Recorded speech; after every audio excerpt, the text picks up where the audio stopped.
So the first thing you need to know about Jesus, in order to understand him, then you need to know what life was like in Jesus' time. Because we're all born in a particular place, a particular nationality, a particular culture. We all speak a particular language. We all live in a certain kind of political, economic reality. And so in order to understand a person, you have to understand the kind of place it was that they grew up in and what it was that they valued, what it was that made them tick. And so the first thing to know about Jesus was that he was a Jew. Jesus wasn't a Christian, he wasn't a Buddhist or a Hindu, he was a Jew. So to understand what he thought and what he taught and why he did what he did, we need to understand what was life like 2,000 years ago in Israel. So for that then we need to have a little bit of background. So the first thing is to understand, how do Jews see themselves? What does it mean to be a Jew? So previous workshops, Easter workshops in the UK, then I looked at the stories of Abraham, Isaac, and Jacob. And the beginning of Abraham, he had an experience or an encounter with God. And through this encounter with God, he and God made an agreement. That agreement's called a covenant. And part of that agreement was, God said that Abraham and his descendants would all live in the promised land of Canaan. This is about 4,000 years ago. So you might wonder, well, what is Canaan? Where is Canaan? So this is a little map here, the Eastern Mediterranean Sea. And you can see this is Egypt down here, where they were slaves. And this here is Canaan. So Abraham himself, he came from Ur, which is all the way down here. And God called him and told him to go to a land that he would show him.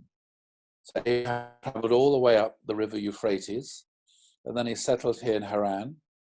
Then with his dad and his family, and after his dad died, then God told him to go and live in Canaan. So he traveled down here to live in Canaan.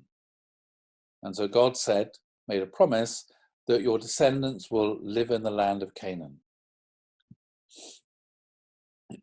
So you might wonder, well, what's the significance or importance of Canaan? Why Canaan? Well, if we look here, we can see that this is the major trade routes between Africa and Europe, and here there would be Greece and Rome and the whole of Europe. And then here would the route down the Silk Road would lead to China and India. And so if anybody wanted to travel between Africa and Europe and Asia, then they had to come through this land here. Over here was just desert. Nobody could pass through this area here. This here is called the Fertile Crescent. So Canaan then was in a very strategic location, and people thought and saw it as being the center of the world. So here you had Europe, here you had Asia, and here you had Africa, and Jerusalem then, which is the capital, was seen as being the center of the world. So it's a place from which God could send his message, and his message then could, from Jerusalem, spread very easily throughout the world. It's the center of the world. So what next?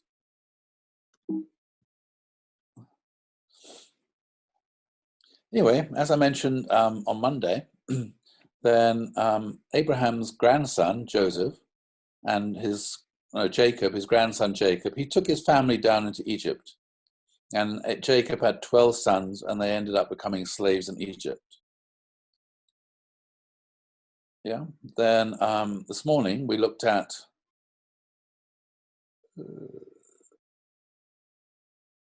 yesterday. What day are we today? Wednesday. Anyway, so on Monday we looked at that, Exodus with Moses. And then this morning and Monday also we looked at the covenant at Sinai, where God invited them to become his chosen people, the people chosen to bring a knowledge of God and the knowledge of the right way of life to the whole of humanity. And in this vision, God was their king.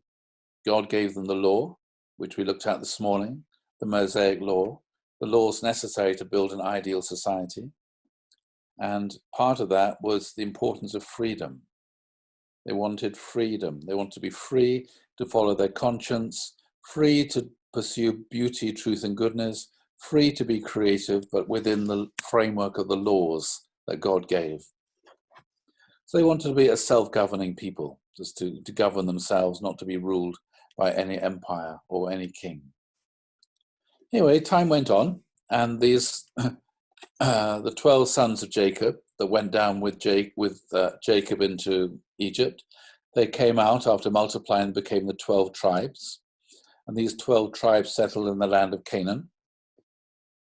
And after a few hundred years living there, 400 years, then they decided they wanted to have a king.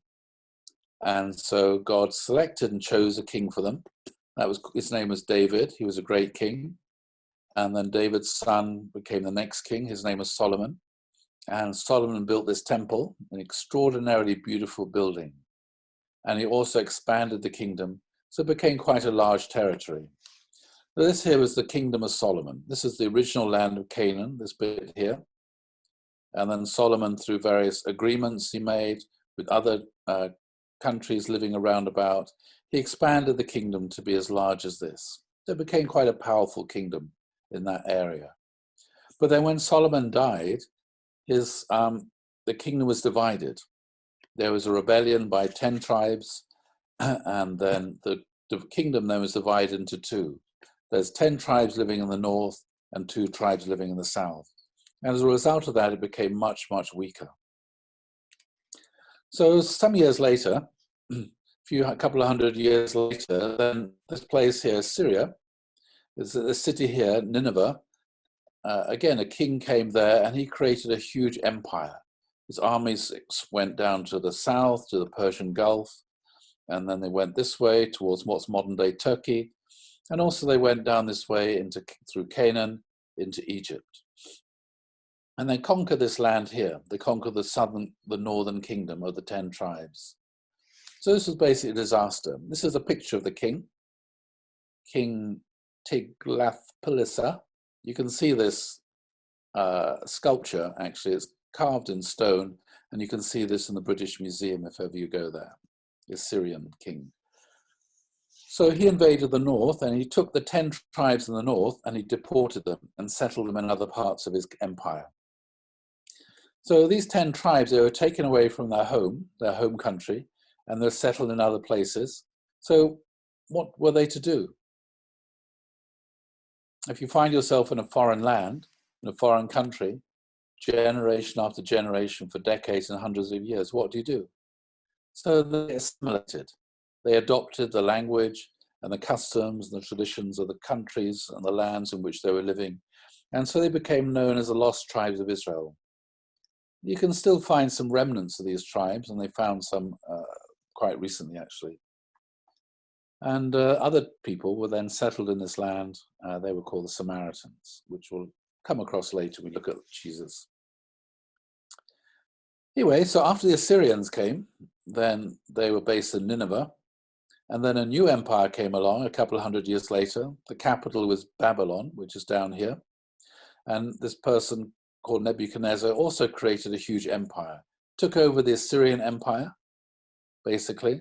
And then not only did he occupy the northern kingdom, which is now called Samaria, he also occupied Judah, which is the southern kingdom. And here's a picture of him, a statue of him. Again, you can see this in the British Museum. His name was Nebuchadnezzar. I don't know if you've heard of the name Nebuchadnezzar before, but if you watched some films, quite old films now, called The Matrix, you might remember that the ship was called the Nebuchadnezzar. And so Nebuchadnezzar and the Babylonians, they destroyed the temple in Jerusalem, which Solomon had built. And then 10,000 of the most well-educated Jews were taken to captivity in Babylon. And they were there for 70 years.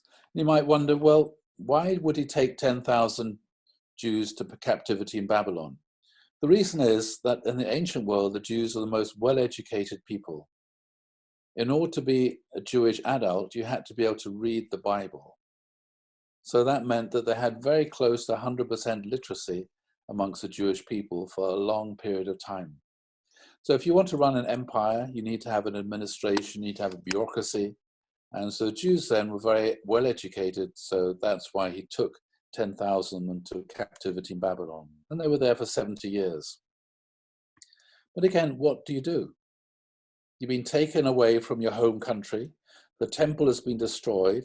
It's like a national disaster and a religious disaster that your central place of worship has been destroyed and you've all been taken away. So what do? It's very easy to think and to give up and think, oh, God has let us down. Why did God allow this terrible disaster to happen? And it's very easy when these kind of evil things happen for people to lose faith in God and stop believing in God.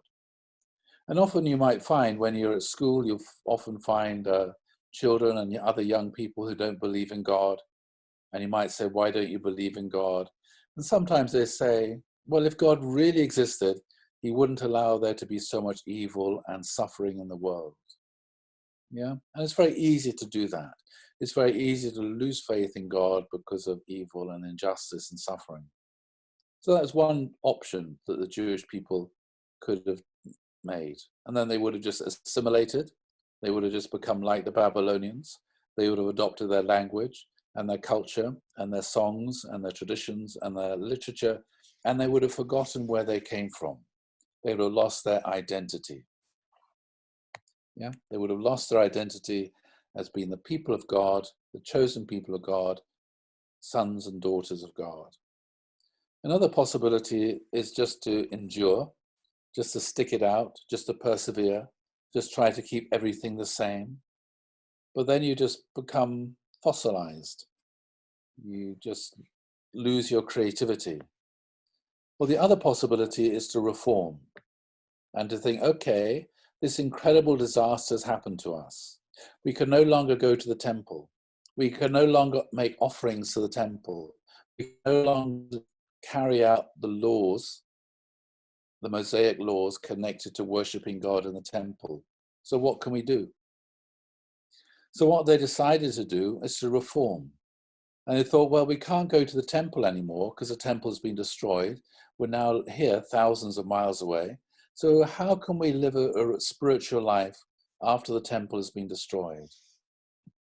So they sat around, they thought about this, how they could update their religion. And so they thought, okay, what we're going to do, instead of offering sacrifices to God, what can we do? Okay, we're going to study the Bible instead. So instead of offering a sheep to God as a sacrifice and offering to God, we're going to offer God our study. We're going to read a certain number of pages of the Bible every day and talk about it and discuss it. And that'll be our offering to God. That'll be the way that we can relate to God. Instead of relating to God through an offering, a sacrifice, we'll relate to God through studying the Bible, like doing Hundake.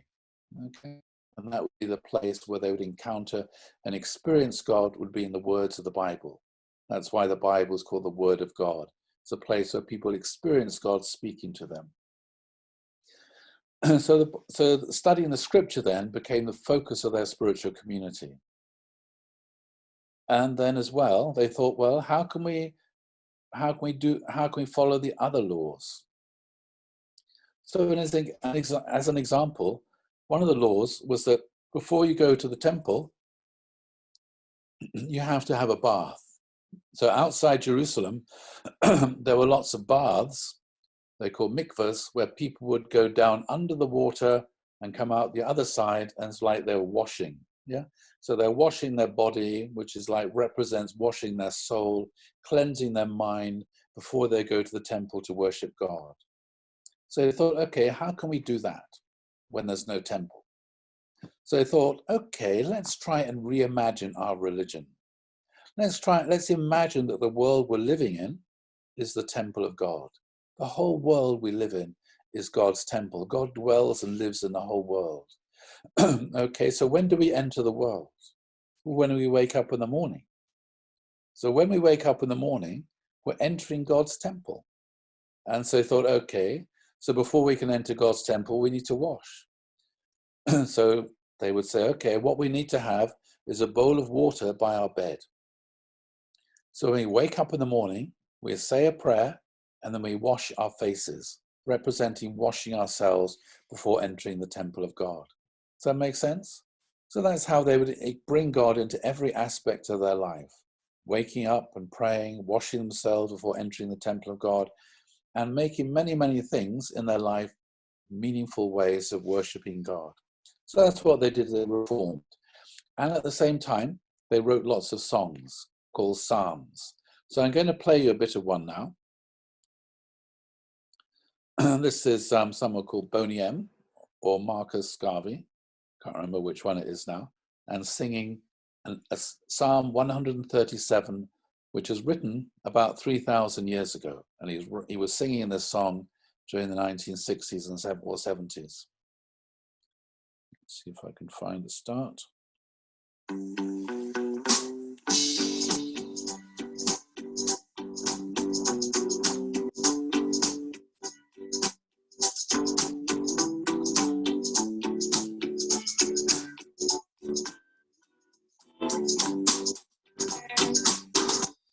The rivers of Babylon, where he sat down, and there he went when he remembered Zion. Cause the wicked carried us away, captivity require from us a song. How can we sing King Alpha's song in a strange land? Cause the wicked carried us away, captivity require from us a song. How can we sing King Alpha's song in a strange land? Sing it aloud. Sing a song of freedom, sister. So you can see there, how can we sing a song in a strange land? So they're thinking, we're by the rivers of Babylon, we're weeping for Zion. Zion was the hill on which the city was built in Jerusalem. They're thinking, singing, how can we sing a song in a strange land? How can we worship God outside Canaan? How can we worship God after the temple has been destroyed? How can we carry on worshiping God, living our spiritual community after everything seems to have gone wrong? And so this is a reality sometimes. You know, sometimes we find different spiritual communities, maybe even our own, we face some kind of disaster. All kinds of disasters happen. And then we think, okay, I can't carry on doing it the way that I used to do it. How can I modify? How can I reform? How can I adapt for the new circumstances, the new world in which I live? And so that's one of the things we're doing now. We can't go to church because of the coronavirus. So what do? Do we just pack it all in? We can't have a workshop at Cleave House. So, okay, let's think. We can either not do anything, or we can think, okay, how can we have a workshop in a strange environment? And so Sam, fortunately, got together, thought, okay, let's make an online workshop. We can still worship God, we can still study the principle, we can still spend time together virtually, even if we can't do it at Cleave House this year. Does that make sense? So this is the sort of things, what challenges one faces. You face a challenge, you can think, okay, I'm going to give up. Or you can say, well, we're going to persevere, but we can't do it at Cleave House, we won't do it at all. Or you can think, okay, let's reform. Let's see how we can adjust. Let's see how we can do it differently. Yeah, that makes sense? These are always challenges we always face. You know, I can't go to school now because school's closed. Okay, but I still need an education. So how can I make sure I can study, get the education I need, even if I can't go to school? Does that make sense? It's easy in these challenging circumstances just to give up or just to blame somebody. Yeah. But a better thing to do is to think, okay, this is how it is. Where do I go from here? How can I adjust? How can I keep going to the goal, even though the circumstances have changed? How can I be creative? How can I take responsibility? How can I take the initiative to do things differently? Does that make sense? Okay, so there they were. They were living somewhere over here in Babylon. And then a new empire came along. This is called the Persian Empire. And so the Persian Empire, this is the capital of the Persian Empire here. And that's modern day Iran. So another name for Iran is Persia. And so the Persian Empire, they came along, they defeated the Babylonian Empire, and they occupied this huge area here, even going as far as the border with India, and all the way here into what's modern day Turkey, and even crossed over to what is now sort of Bulgaria, this area here. They also came down here into Canaan and occupied Egypt. So it's a huge empire. It lasted for a long time. And then this was the king. His name is King Cyrus. And he wrote what's called the Edict of Cyrus. And again, it's written in a language called cuneiform. And it's written on this stone tablet here, clay tablet. And again, you can see it's in the British Museum. And so they translated this cuneiform into English, and it says, I announce, this is the king, I announce that I will respect the traditions, the customs and religions of the nations of my empire, and never let any of my governors and subordinates look down on or insult them while I'm alive. Today I announce that everyone is free to choose their religion. People are free to live in all regions and take up a job, providing they never violate another's rights. So that sounds terribly modern. He's guaranteeing freedom of religion. Very different to the Babylonians, who just moved people around in the way they wanted to. But the Persians said, anybody can go back home. So all the people who are resettled by the Babylonians, if they want to, they can go back home and they can practice their religion in the way they want to practice their religion. And so many Jews then, not all of them, but many of them, they returned to Jerusalem and they rebuilt the temple. It's a picture or a model here of the second temple. And they'd already reformed their religion to be focused upon Bible study more.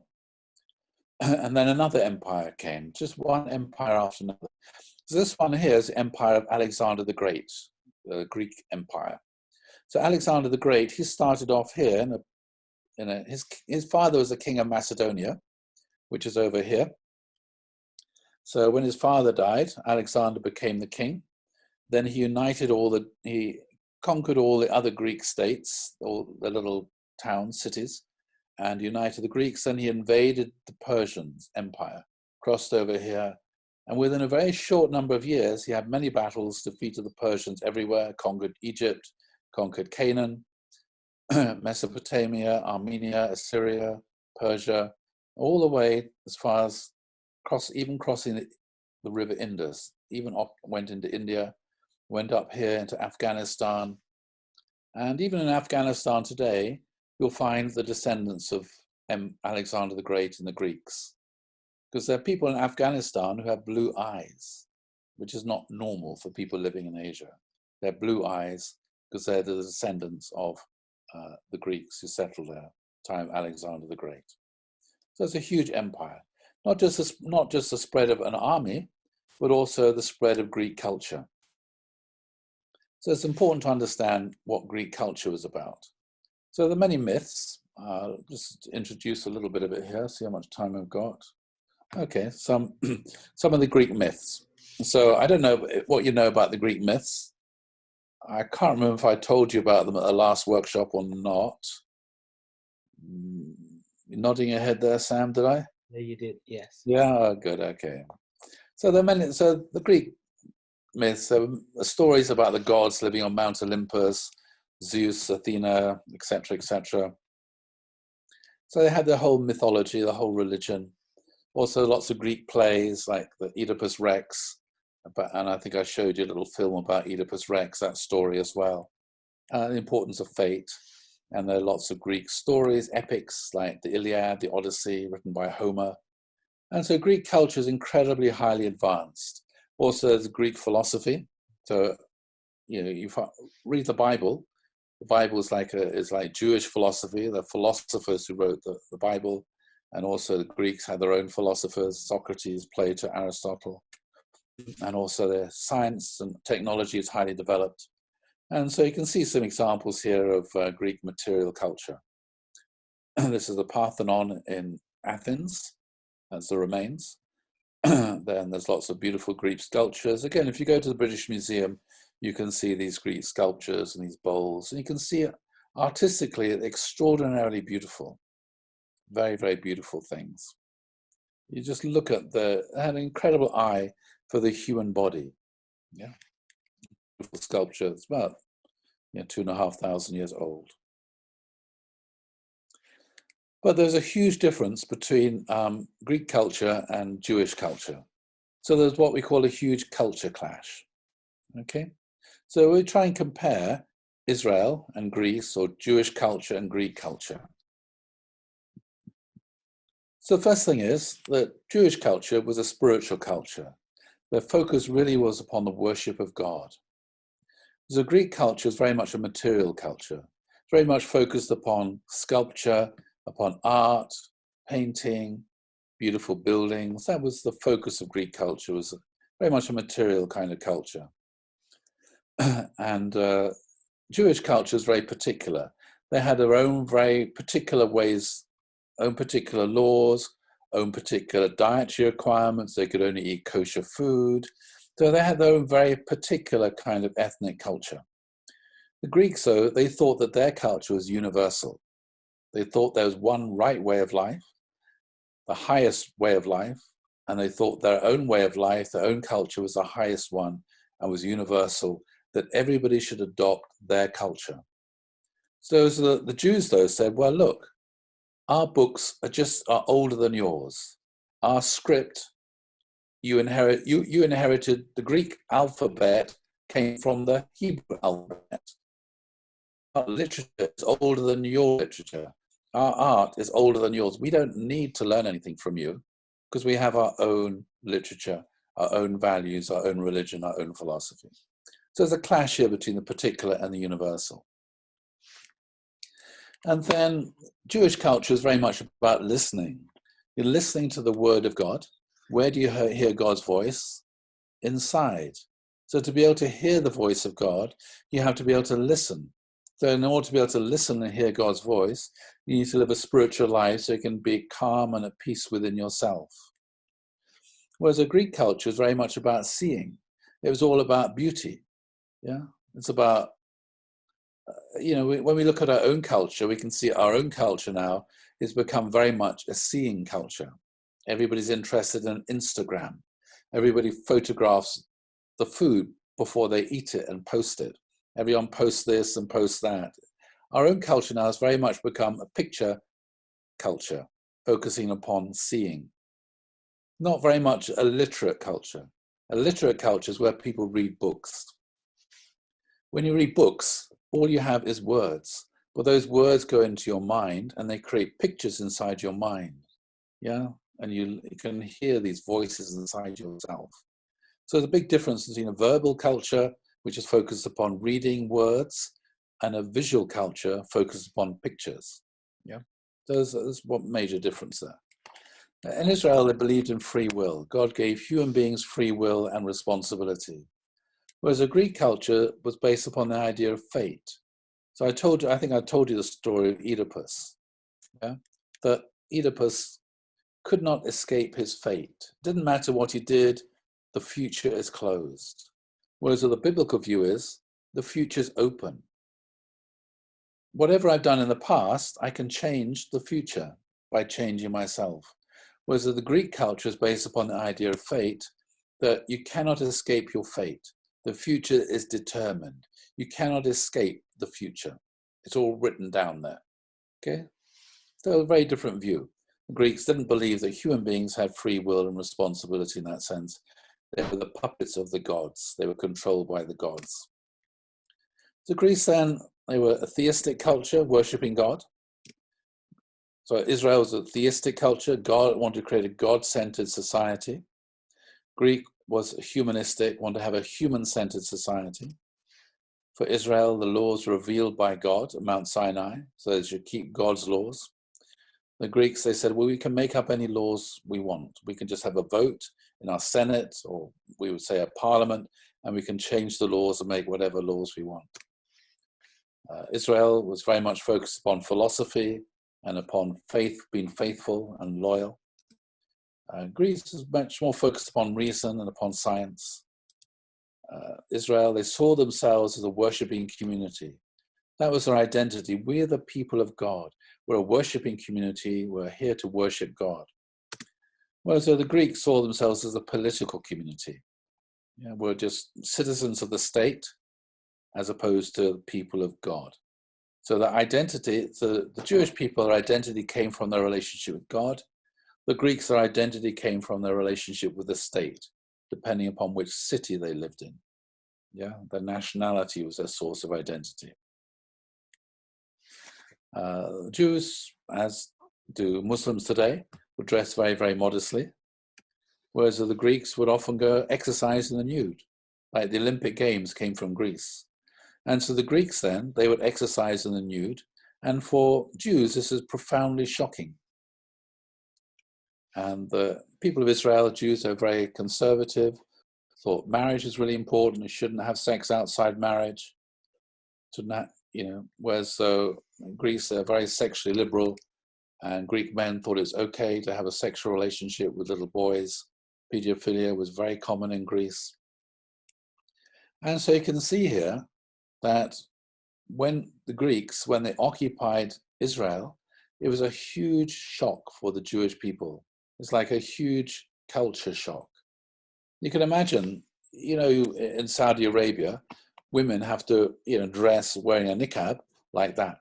You can't see any of their body or any of their flesh. All you can see is the eyes and the hands, and that's it. Now, if you can imagine somebody walking in Saudi Arabia deciding, well, I'm going to go and walk around in a bikini, it would be incredibly shocking for people living, for Muslims. They would stone that person to death. So it was that kind of incredible culture shock between Israel, the Jewish people, and the Greeks who occupied them. So what do you do in this situation? Very tough. So one thing to do is you can assimilate. Some Jews thought, well, we like the Greeks. They're much more modern. They're much more advanced. They're much more sophisticated. They got all this modern stuff. I want to become a Greek. And so there were Jews who just abandoned their Jewish tradition and decided to modernize and adopt Hellenistic Greek culture and identity. There were others who thought, well, we rejected everything that the Greeks brought, and they retreated into sort of religious fundamentalism, rejected everything Greek or Roman. And there were others who tried to think, well, okay, let's adopt the good bits, but not the bad bits, okay? And let's try and integrate. So if you look back here, you can see, well, okay, if you live in this kind of culture, everything is just this side. It's a sort of religious fundamentalism, like modern day Saudi Arabia or many Muslim countries today. They're like this. They're religiously fundamentalist and very extreme and narrow-minded. But on the other hand, if it's just like this kind of culture, it becomes extremely secular. Extremely secular and eventually communist. So really what you need to have is a balance. There's nothing wrong with a material culture. There's nothing wrong with beautiful architecture, beautiful paintings, and beautiful sculpture, but it should all be an expression of spiritual values. All of this should be enthused by spiritual values and spirituality. The problem is when they're not integrated, then it becomes a problem.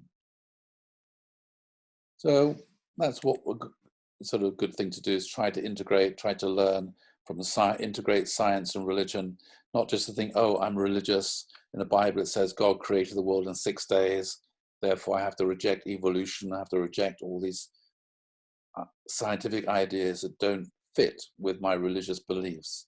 Actually, no, you need to learn from science and integrate science and religion, philosophy and reason and faith. Okay, so this is what happened next. The Greeks, under somebody called, a leader called Antiochus Epiphanes, tried to destroy Judaism because the Jews wouldn't conform to the Greek way of doing things. First of all, there's a lot of internal disunity, which I mentioned, between the Greeks who wanted to, between the Jews who wanted to become Greek and the ones who were very fundamentalist. But anyway, the Greeks came along then and they slaughtered the religious Jews, literally slaughtered tens of thousands of them. And they banned the rituals like circumcision. They banned worshipping in the temple. They attacked the Jews on the Sabbath because they knew the Jews wouldn't fight back on the Sabbath because they weren't allowed to work. In the Jewish temple in Jerusalem, they put up a statue of Zeus, the Greek god, and they sacrificed pigs, which again is very abhorrent to the Jews, sacrificing pigs in the temple. So what do? How does one respond to being occupied by another country, an empire that wants to destroy your religion, wants to destroy your culture, wants to destroy everything? What do? You can either just say, okay, we give up. And sometimes people do that. Or you can revolt. And so eventually it got to the point where Jews realized either we're going to be exterminated, our faith and our tradition, our culture will be exterminated, or we need to revolt. And so there's a Maccabean revolt. They revolted against that, and then they were able to defeat the Greeks and able to win independence. And then that occasion, that event, is celebrated by Jews every year. It's called Hanukkah. So during your RE lessons, if you studied about Judaism, you might have learned about Hanukkah when they light a candlestick with 8 candles around about Christmas time. And so that's the celebration to remember what happened then 2,500 years ago. No, 2,200 years ago. It's the empire, and then you have another empire comes along. This is the Roman Empire. The center of the Roman Empire is here, Rome, in what's modern day Italy. And that also expanded this way into what's modern day France and Spain, all through North Africa, and even to Britain.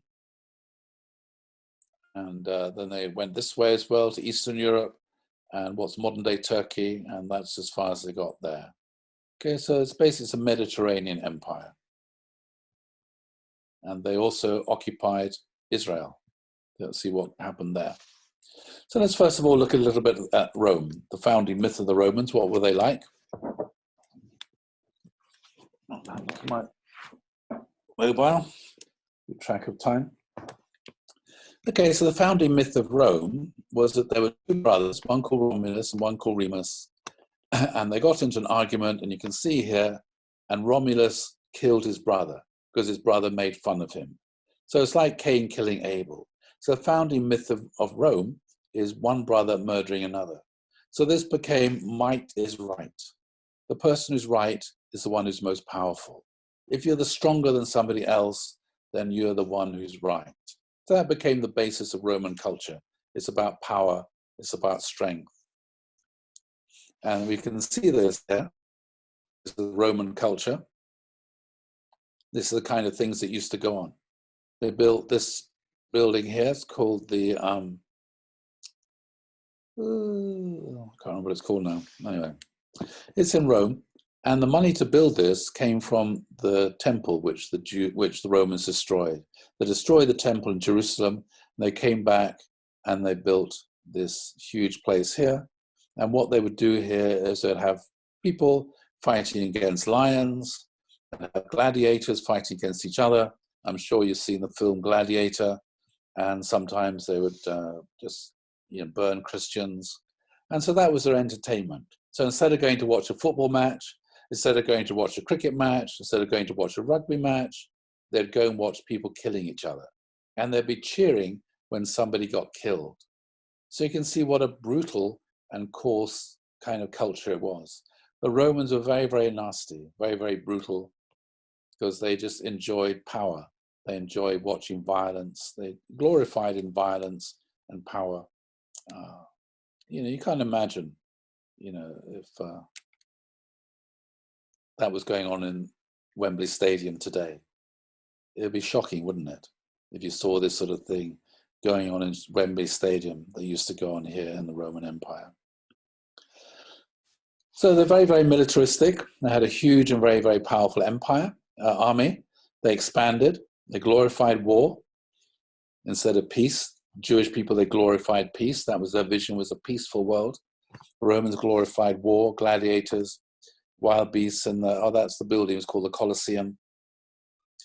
And then they would seize territory. They'd invade other countries so as to get wealth and money. And they would tax these people. They would send the food. The reason why they wanted to occupy and conquer Egypt, because Egypt was a bread basket. They had so much wheat there, so much food. So they conquered Egypt so they could send food back to Rome. A very, very greedy, exploitative empire. And they copied Greek culture. And so, anyway, to get to Egypt, you have to go through Israel. And so they occupied Israel. They violated the temple. They controlled the high priest.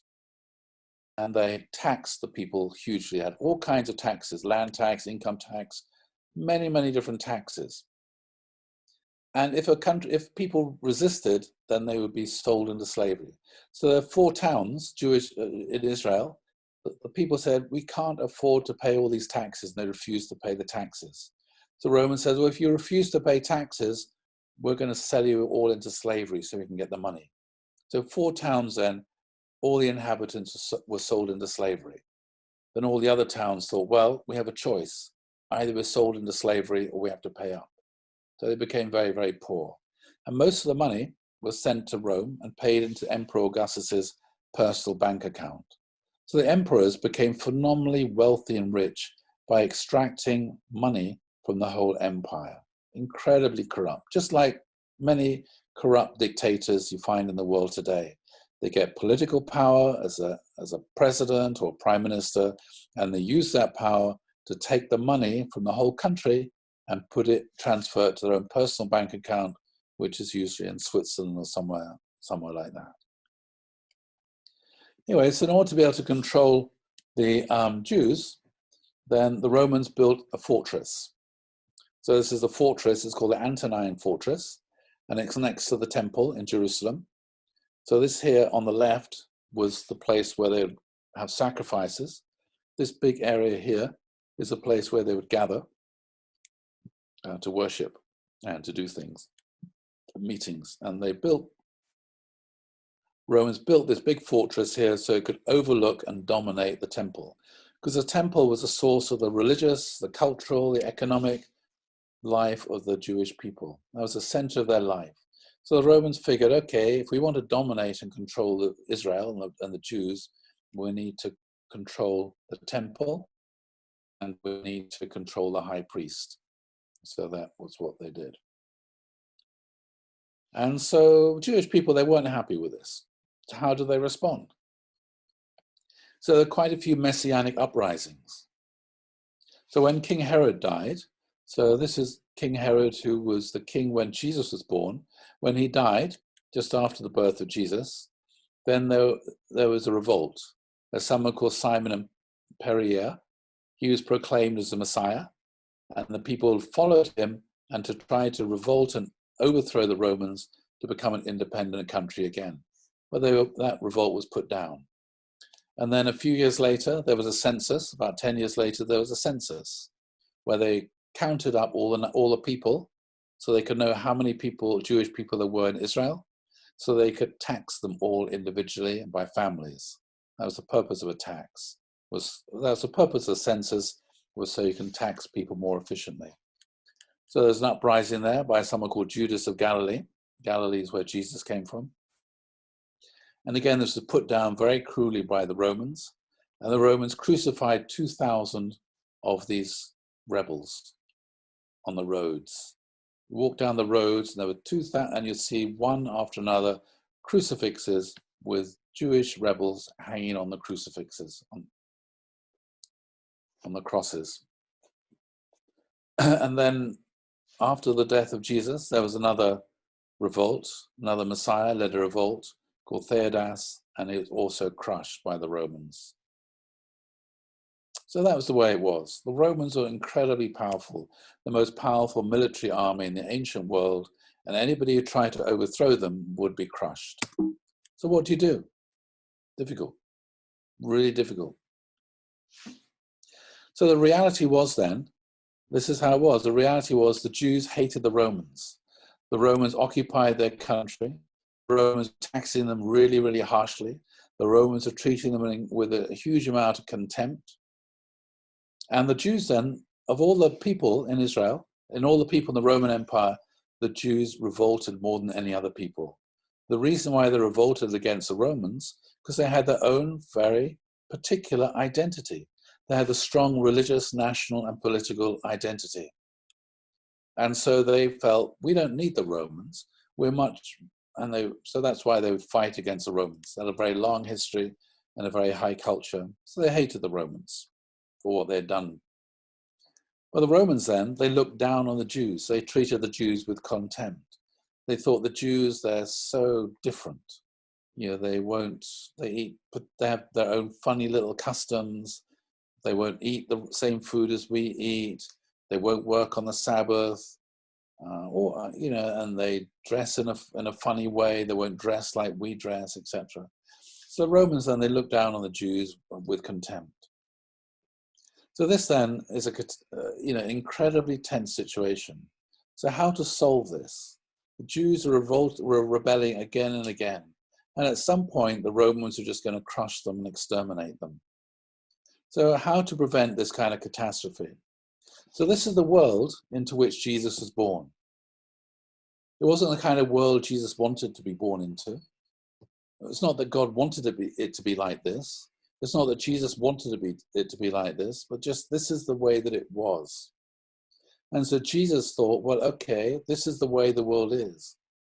I have to try and solve the problem. So Jesus understood very, very clearly, this is like a tinderbox. It's like sitting on a pile of dynamite. One day it's going to explode. So he wanted to find a solution. Obviously trying to overthrow the Romans wasn't going to work. So he had to come up with a plan to try to resolve and solve the problem as he saw it. And so what we're going to look at tomorrow is more about the life of Jesus and his teachings and what his plan was to try to solve this reality. What his plan was to try and solve the problem of the Roman occupation. What his plan was to try to bring peace in Israel. What his plan was to try to bring peace not just in Israel, but from there to bring peace throughout the world. Because he was the Messiah, he came to bring peace, but he had first of all to deal with the reality in his own country. And you've all read Father's autobiography, as a peace-loving global citizen. Father, when he started his mission, he started off in a similar situation. There was the Japanese occupation of Korea, which was also incredibly harsh, also incredibly painful, and the Koreans hated the Japanese, as they still do up until today. Yeah, it's an incredibly tense relationship between Japan and Korea. And so the first thing that Father got involved with was politics. He was trying to resolve this situation of the Japanese occupation of Korea. So he started getting very, very involved in politics and trying to deal with and resolve this situation. And he kept on working very, very hard to try to resolve this Korean-Japanese relationship and problem, often blessing Korean and Japanese first gen together to try to find a bridge to resolve this incredibly intense relationship. And that's basically what Jesus was trying to do as well. He was also trying to resolve this incredibly intense relationship between the Jews and the Romans. And so he had a plan to do that. And that plan is what Father picked up and tried to implement as well.